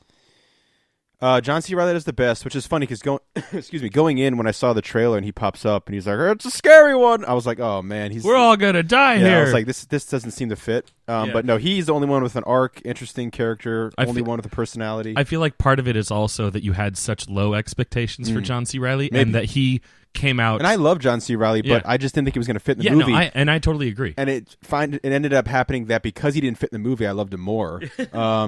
Worst. I don't know. Everybody else is one. I lean towards Brie Larson with worst, as much as I love Brie Larson, and it might just be the photographer in me that's just like, you're not taking pictures of fucking anything. Yeah. She took a whole bunch of happy pictures of the army guys on the ship, and took a couple pictures here and there, but anytime there was a fucking giant creature or something interesting, something that a photojournalist would want to take a picture of,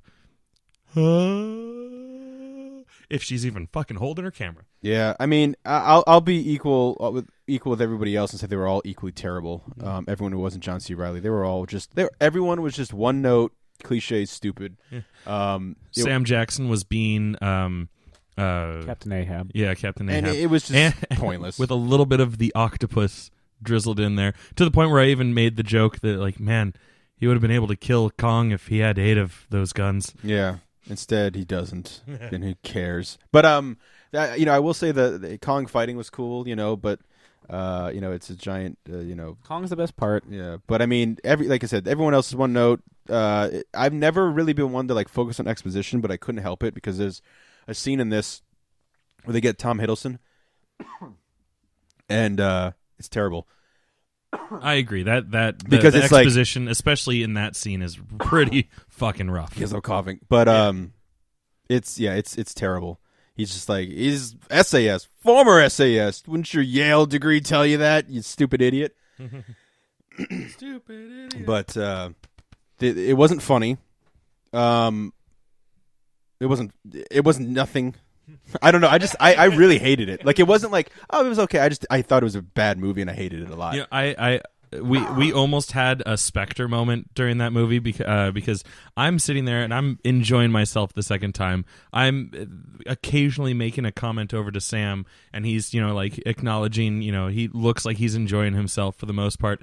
And then like at one point I turn to make a comment to Jake, and he's just sitting there like sunken into his chair, arms crossed, and I'm like, oh, he's not having fun at all. Yeah. I mean, it's always nice to spend time with you boys, but I is F plus. I would give this movie F plus. F plus because it does the so all still like a 67%. It failed, but failed well. All of the I'll say D minus. That sounds worse actually, but okay, so like a 70. All right. No, actually, let's go 40. I'd give it a 40 out of 100. Well, that would be an F. Just straight up. Yeah, just F. But the thing is, like, it follows all of the bullshit, stereotypical Vietnam tropes. Nothing original in the soundtrack whatsoever. It's all the same fucking shit. Yeah. They watched Apocalypse Now, and they were like, this. Hey, monsters. let's do the sunshot. Yeah. The sun, everyone knows the terrible. It's guys on the boat. Yeah. Let's name a guy Conrad, and let's name a guy Marlowe. Mm-hmm. Awesome. Yeah. It just wasn't. I didn't like it, and like I was hoping at least the post-credit scene would like have actually Godzilla, not cave drawings. Yeah. But it was just cave drawings. Then he roars, and some guy in the audience was like, "Yeah, woo!" at the end after Godzilla, vomited. Yeah. And so I don't know, didn't like it. And it was just more Tom Hiddleston. He was like, and I said, I like Brie Larson. I like Tom Hiddleston. Yeah. I like John Goodman, who I forgot was in the movie after I saw it. Because he's just kind of there in this. Yeah, I like all the actors, the cast in it, but Tom Hiddleston is just like laughably bad. Because he's just like, in shape guy who, when we meet him, has to like be the biggest badass with a pool stick we've ever seen. And we already saw Roadhouse. Yeah. And it's just unnecessary movie. It made me like the other Godzilla that came out recently, like way more. Yeah. Came out, I guess, like 3 years ago now. Jesus, man. I liked it for the most part when it came out, but it made me like when this movie was over, I was like, I want to go home and like watch that. Yeah. So when you're over here, we could watch the Matthew Broderick Godzilla. Never. I mean, the last time I saw that was in theaters. Yeah. On 4K Blu-ray, guys. Yeah, now we can look at a really good piece of shit. No, I think for me, the cinematography is really the standout stuff. And I like the homages, the nods to films from the 70s. Most obviously Apocalypse Now, and you get some close encounters with like the sand shots, and you get some I guess Platoon's technically an 80s film, but obviously there are nods to Platoon and stuff there. Yeah, I mean, it was fine. I would give it, myself, I would give it like a C, maybe a C plus if I'm like feeling a little generous. But no, it was okay. But yeah, acting wise, nobody's there to fucking act. I mean, it's just it's all very kind of dialed in across the board. And there's a giant ape, and that's Kong Skull Island. Yeah. But you guys saw a quite a good film from, I mean, based on the Rotten Tomatoes aggregates. You guys saw Get Out. Yeah, it was. It's one of those movies that I was like, man, I want to be in the theater for this when it comes out because of all the hype, especially with my whole Exorcist binge. I was like, man, I got to be in the theater to see this one, to get the full effect. And it didn't disappoint, unlike Kong. Yeah. Well, I mean, to be fair, it didn't disappoint because I didn't really give a shit. Oh, okay, there you go. But this had a lot going for it because it had been out for a while before I finally got to see it. And I went with best good friend Kev, he's a really big horror fan. We try to see all the horror movies together, and he enjoyed the hell out of it too. Like the thing that I think so great about it, Jordan Peele, is that there's a lot of comedy in it, thank God, because the movie goes to some fucking dark, crazy places. Yeah. Is that it'll make TSA agents look like the biggest badasses, which is fucking hilarious. TSA! I was like, man, I wonder what the people who were watching this who are TSA agents must be like, fuck, yeah, this is our movie. Take it over. If only they could do that good in the airport. Yeah, but it's great because Jordan and I think Sam and I kind of talked about this when I was talking about the Exorcist novel, that William Peter Blatty was not a horror writer when he wrote The Exorcist. And I think that's kind of the genius of this movie is Jordan Peele is obviously not a horror writer when he wrote this. And his thing is, I don't think there's no point in this movie where he's like, now I'm gonna fucking scare you. Yeah. He's like, no, I'm gonna tell a story instead. Because I think a lot of the horror stuff that I really don't like is how can we have the scene scare you? Mm-hmm. And they go so far out of the way to stop telling a story. And the one thing that I was nervous about early on is the first couple, like, there's like 3 jump scares, not in a row, but there's 3 jump scares. And you guys know how I feel about jump scares. I think they're pointless. I mean, it works for this fine, but again, it all serves a purpose in the story. There was a scene, and one of these might be this might be one of the jump scares you were talking about. It wasn't really so much. When Chris, that's the main character's name, right? Yeah, when Chris is going out for that cigarette, their first night there, and the maid walks past in the background, and there's that little like staccato, just like the music's fantastic with the violins, but I was like, oh fuck, this is one of those scenes, like I in my head while I'm watching it, I'm like, what would Jake feel about this? Like, and I kind of replayed the scene and like muted it in my head, and I was like, the thing is, again, you're jumping because of the music, but it's still kind of spooky that she just kind of like. For me though, that's the last jump scare in the movie, and that's like first act. Yeah, and I was like so fucking thankful because, I was like, please don't be a movie full of jump scares. Yeah, and the thing that's great is after that, and already a little bit before that, is it starts to set an atmosphere. Yeah, which I don't feel like happens a lot in horror movies anymore. I mean, it does, but like not as much with like movies that are like this big. Is that the whole movie is an atmosphere that it's set. So you never, like with jump scares, you're like, oh, this is fun and funny, and oh, this is so neat. It's teenagers fighting a scary man. Oh my god, that's terrible. Okay, and then we go back to, okay, that's normal. This, once you get into like, you realize what Chris is into, you never leave that stank. You know what I mean? Like you're stuck in it. You just kind of get more, it's like quicksand. You just kind of keep getting sunken in. Yeah, and I don't necessarily want to like spoil it, because the trailer does a great job of not really showing anything. Yeah. And it doesn't let anything go, because when you're watching, you're like, once it reveals its hand, you're like, oh fuck. And I mean, I love the guy who played Chris. I thought he was fantastic. He was wonderful. He was really, really good. Yeah. And I guess the one thing from the trailer, kind of the famous shot of him like crying with a tear rolling down as he's being hypnotized, is fucking unreal. Yeah. And that whole scene. Yeah. But again, it's, for me, this movie was about setting atmosphere, and I think that Jordan Peele is able to go back onto his strengths, which is obviously comedy, and so the comedic moments are so welcoming in this movie, like, because you get to get out of this like dread.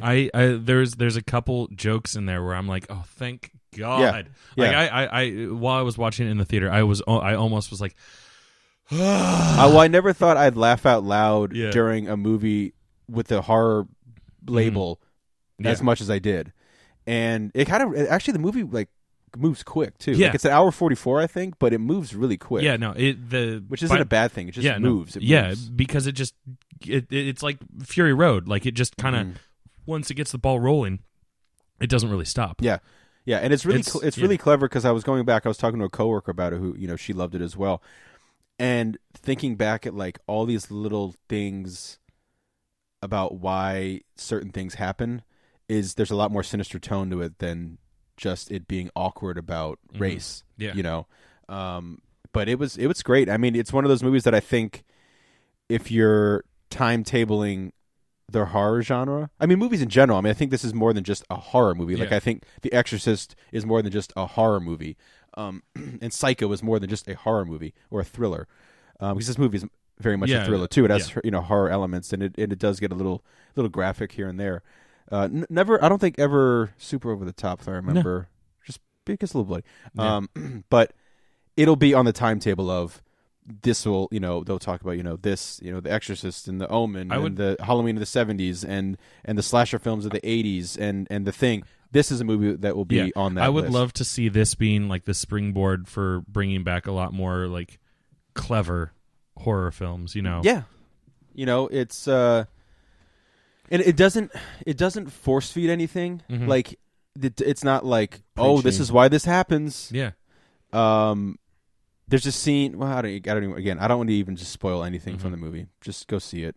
Don't read anything. Don't watch any more clips. Just go Yeah. see it. It's worth it. It's Go in with as blank a slate as possible. It's very clever, and like Yeah. I said, for me, what I love most about it in terms of the horror stuff is it sets this just atmosphere of dread, and so that when it finally, and it's not getting any better because you're only like in the first act, and it's going to get worse, and when it finally breaks, there's a scene where it finally breaks into full on like you're fucked, and that scene is played so well, and I kept forgetting that the actress in it is not the actress from Iron Fist and The Following, because they look exactly alike. Jessica Stroop. Yeah, in this case, it's Alison Williams. Yeah, they look very similar, which was all right. I just thought it was Jessica, aka my ideal Lois Lane for my non-existent Superman movie that'll never be made. But yeah, it's worth checking out. And it's making a shitload of money off of like a $5 million budget. Yeah, which is awesome. Yeah, no, I hope it just keeps raking in the money. They deserve every penny. Mm-hmm. Yeah, well done. Yeah. Cool. Speaking of Jessica Stroop and Iron Fist, to bring it all back. Yeah. So what a great circle we just made to the beginning of the episode. Yes. An arc, like Arclight, available in comic book stores everywhere and bookstores everywhere by Brandon Graham and Miriam Churchill. Damn. Thanks again, Brandon. Yeah. But we're here to talk about Iron Fist now. Yeah. Iron Fist. Mm-hmm. Growing up, I think it was really cool in the 70s. For me, the 70s is like the last major creative burst for Marvel. Because, obviously there's cool stories and characters that come out beyond the 70s. Mm-hmm. But in the 70s, Marvel was like feeling a little played out with the standard superhero mold. And so they're like, let's create street-level guys like the Punisher, like Luke Cage, like Moon Knight. Let's create horror characters like Blade or Werewolf by Night or Man-Thing. Or Ghost Rider. Or Ghost Rider. How dare you say Man-Thing before Ghost Rider, you fuck. I've had Man-Thing on the mind lately. Nothing wrong with that, I guess. Yeah. Are you more of a Man-Thing or a Swamp Thing guy? I assume you're asking me. Yeah. This is one of those questions that, like, unless you meet, like, a psychopath, they're only going to say Swamp Thing, because most of them think you're making up Man-Thing. I know that Man-Thing exists, but I don't know dick about Man-Thing. Mm-hmm. So I guess I will just default It's a default, yeah. to Swamp Thing. Fair enough. Yeah. Man-Thing has his own ongoing series written by R.L. Stine right now. Ooh, master of horror, R.L. Stine. Yeah, but we're not here to talk about Man-Thing. No. And then If like only. Marvel had their own like Kung Fu line too. You had Shang-Chi, the master of Kung Fu, and you also had Iron Fist, which was really cool. And I always thought that was just this really cool creative burst that Marvel had, And when they announced that Iron Fist was getting his own Netflix series, especially after the quality of the Netflix series that I had seen so far, I was like, oh, Yeah. people are going to, like in the fight scenes, Well, like in Daredevil. Yeah, that was the thing. I was like, if this is what Daredevil looks like, and Daredevil, is no scrub when it comes to martial arts, obviously. Yeah. Trained by Stick, and he knows what he's doing. But if this is what Daredevil looks like, when Iron Fist shows up down a famous Marvel hallway, it's going to be the greatest looking fight scene we've ever seen, possibly in a comic book related thing, because Iron Fist is the greatest martial artist in the Marvel Universe. Yes. And Full so, stop, period, the end. yes. And I don't know. No, wait, Shang-Chi is. Iron Fist is like number 3. Is he? Yeah. Oh, shit. That's why Shang-Chi's the master of Kung Fu. Oh, well, Iron Fist is the master of martial arts. He's the immortal living weapon. Does Shang-Chi have the Iron Fist? No. Next. How bad does the actual Iron Fist look in Iron Fist? Yeah. It doesn't. I mean, there's moments where it looks okay because like there are moments because like you get like the sinewy thing. You're like, yeah, bitch, fuck yeah, and then you're like, oh, he's gonna use it as a fucking exit. Yeah. Exit stage left, exit stage right. There's one, and we're gonna spoil it. And I don't want to be super shitty about this because like this is something, Chris, where I'm more disappointed than I am pissed. Because I was talking to my dad about it, and he was like, "What do you think?" And I was like, "I don't like it," and it's because I think Sam was kind of going here too. We had an idea of what we thought this was going to be, Yeah, for all those people that are like, you were just piling on with all the critics, hoping for it to fail. It's like, no, I wanted it to be the best. I was waiting for the moment where Iron Fist rolls up and, like, for example, the opening of this is Iron Fist, Danny Rand returning to Rand Industries, and he's like, "Oh, I'm Danny Rand." Yeah. It's been 15 years, but it's me. Yeah, and he's like sometimes he's like surfer, like skater guy, It's like, all hey over- guys. yeah. And then sometimes he's like, now I have to be serious. Now I'm gonna like quote Buddha at you. And my thing fuck is you that in the ass. it's like they're taking lines from Mac from It's Always Sunny, but playing them for serious. Yeah. And it's bad. Anyway, he shows up and like security guards like kick him out, and he's like like literally like almost pulls his bootstraps up. He's like, here we go. And he goes, doesn't have any shoes, but he goes back in, and the security guard's like, no. And you get this slow, weirdly shot fight scene. It's like halfway through, I realize it's supposed to be a fight scene. Yes, and Jason Bourne looks better, and that's like fucking a long time ago now, you know, in terms of like what was like, you know, like 90s, 2001. Yeah, so for the first one, or 16 2002, years, 2002 for the 15 years ago. Anyway, in my mind, if something like that was going to happen to the supposed third best martial artist in the Marvel universe, it should have been like a one move boom. These are security guards at Rand Industries. Yes, they're armed. They're doing their shit. Yeah. But this should be nothing to the guy who fucking punched a dragon in the mouth to the living weapon to become the Iron Fist. And it's this like really just slow, sloppy scene. All he does to literally every guard in that scene is just push them over, and they're magically like incapacitated. And then he does this weird kick to shut the door with his foot. Remember, he hits like the button. Yeah. And that was when I was like, we're in trouble now, and we're like 5 minutes in. Did you know like Finn Jones has gone on the record doing press for like Iron Fist, where he's like, yeah, sometimes, and he doesn't say this as like a negative. He's like, yeah, there would be sometimes. Like someone was asking about his like fight prep. It's like there would be sometimes where we'd have to learn like the fight choreography like the day of, and it's like the day of. How is that? Like again, this is Marvel's. They're jumping headfirst into the world of martial arts. Like, and this isn't something. They're not just jumping into the world of Iron Fist. They're jumping into the possibility of Shang-Chi. Daughters of the Dragon. Yeah, you get one. Yeah. She's good. Yeah, she's Jessica Henwick is for me like the best in this show. She's got. Full disclosure, I'm only halfway through. Yeah, I got one left, but like she has been the one when she comes on the screen, I'm like, cool. Yeah, for the most part, cool. Yeah, she does a good job. She's doing the best she can. Yeah. She was also on Game of Thrones too, I guess. Yep. But the show like follows the wrong people and. The Meachums. Get the fuck out of here with that. And dude, I don't want to spoil it, but there is something coming up that will fucking break your spine, and it's gonna kill you on the show with the Meachums. Dude, you're not even fucking prepared, man. Like I saw you and David talking about it. Like it's getting better. No.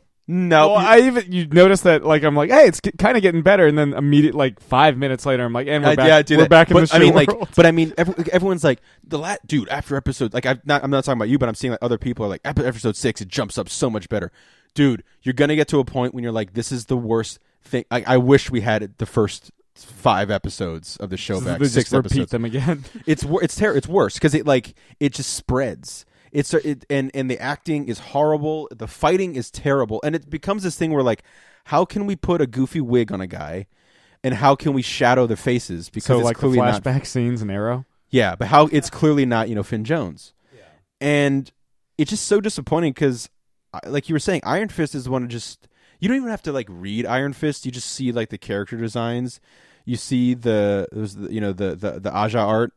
On the Brubaker Fraction run, and it just looks so fucking cool. Yeah.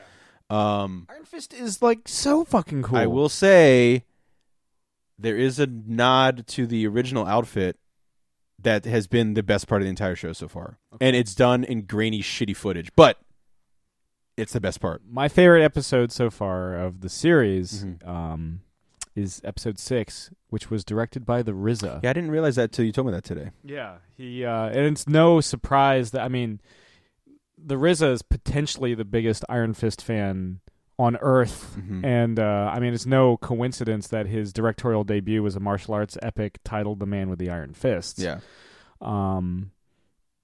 I just like they kind of have this almost Game of Death-esque like escalating series of showdowns, which I really dug.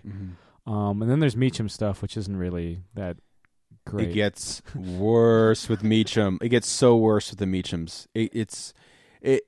But hey, Rosario Dawson and Carrie-Anne Moss, who yes, Carrie-Anne Moss shows up and Iron Fist calls her J Money. Do you remember that? No, but does. I'm sure he does. I do, and then the fucking glue holding the Netflix stuff together. And again, most of this stuff has been pretty A+, you know. Yeah. But they give Rosario Dawson some of the worst lines. Some of the worst lines that she has to fucking Everybody has the worst lines. But I mean, like, she should deserve, if anyone's going to get the best lines in the show, it should be her, because she's the only one who's been in every single one. She's the trooper. There is, speaking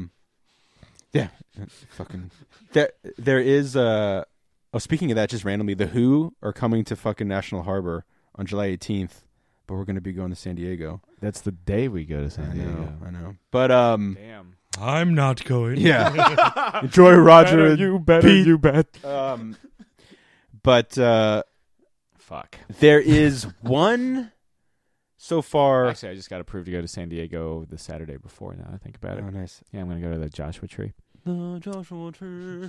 Find your chi. Mr. Joshua Tree. There's a nod to, they name drop Jessica Jones and Daredevil.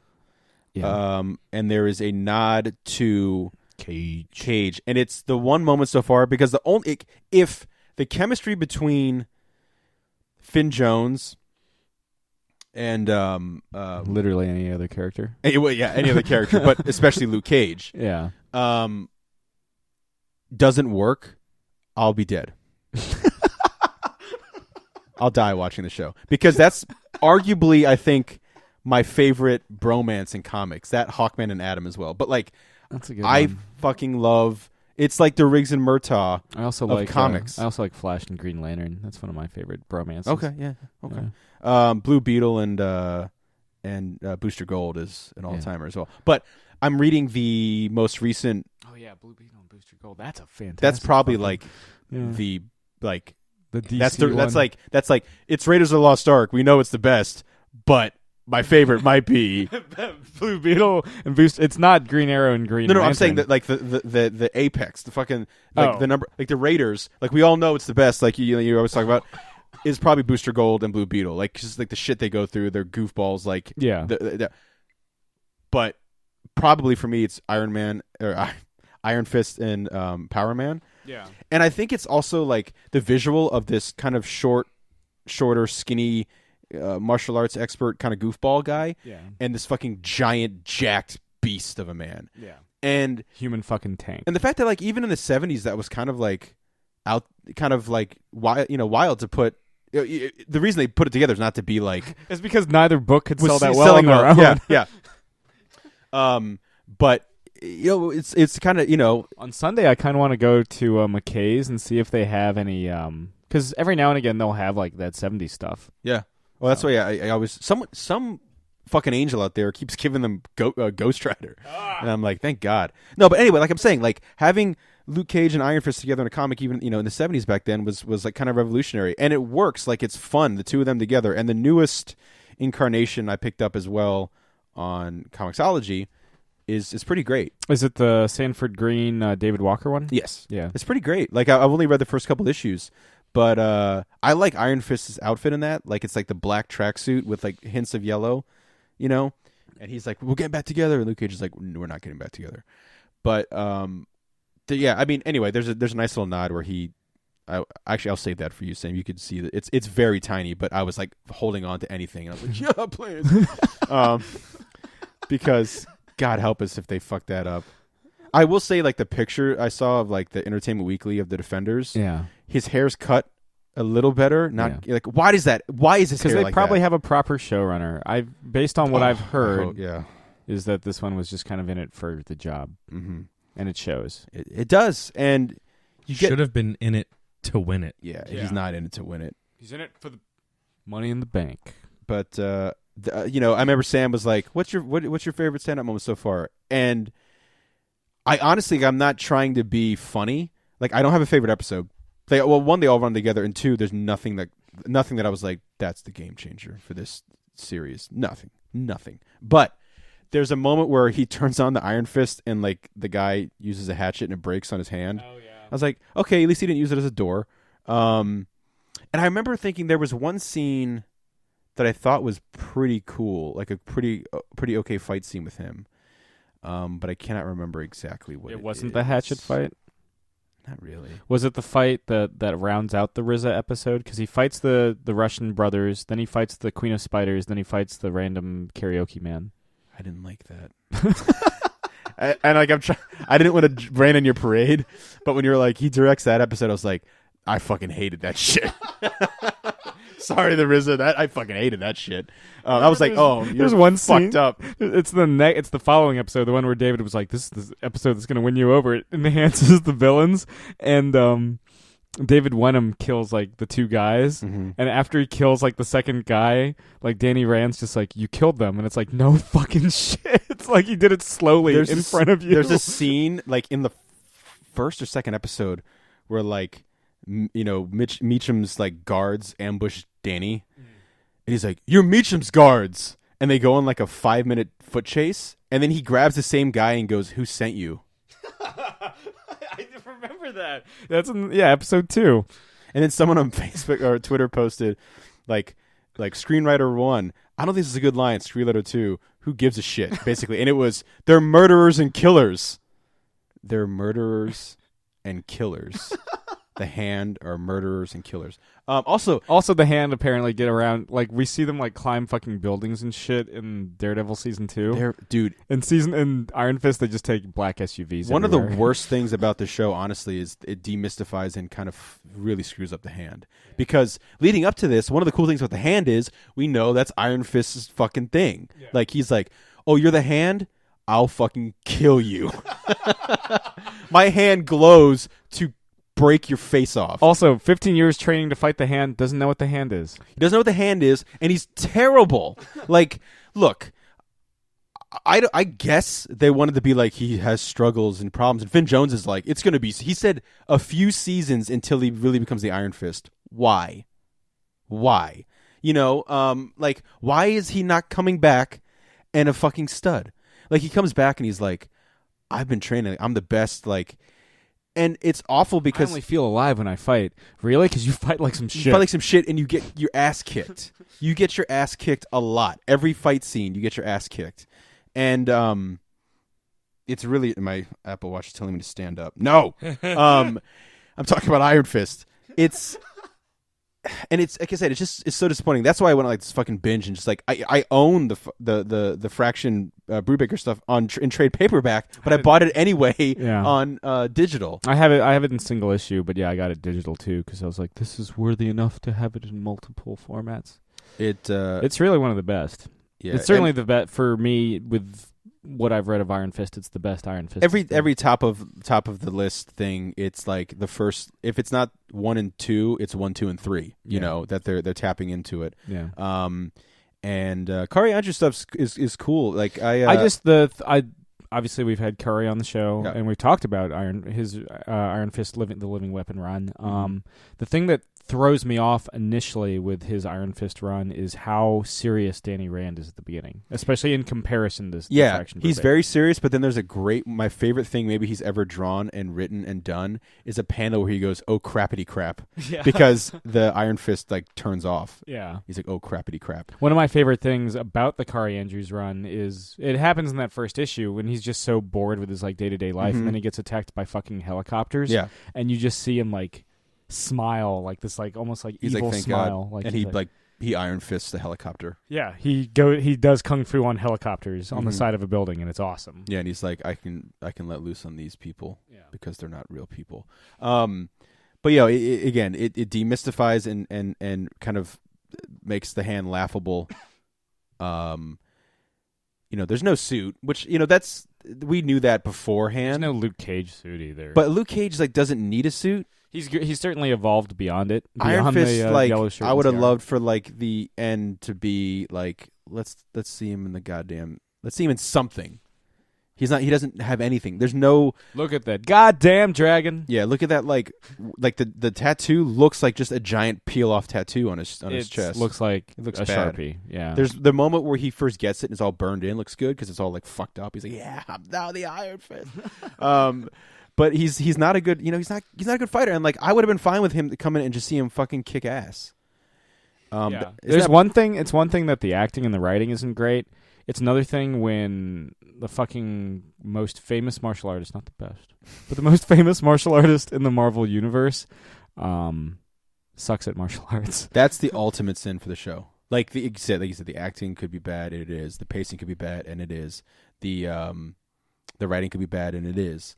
But the thing you don't fuck up with something as iconic as an Iron Fist thing in the comic world is the fight scenes, and especially it's not just that they're like poorly choreographed and poorly executed. They're poorly shot. They're poorly edited. They're poorly. They just suck. They're just poorly. Yeah, poorly. And that's the saddest thing. And I'm just burning through it.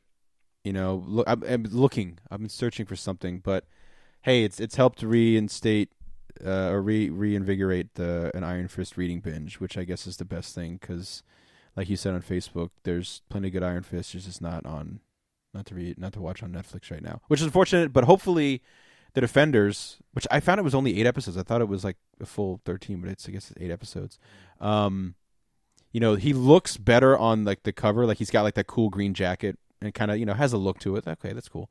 He's got his hair cut for the most part. Thank God, because it's just it just looks stupid.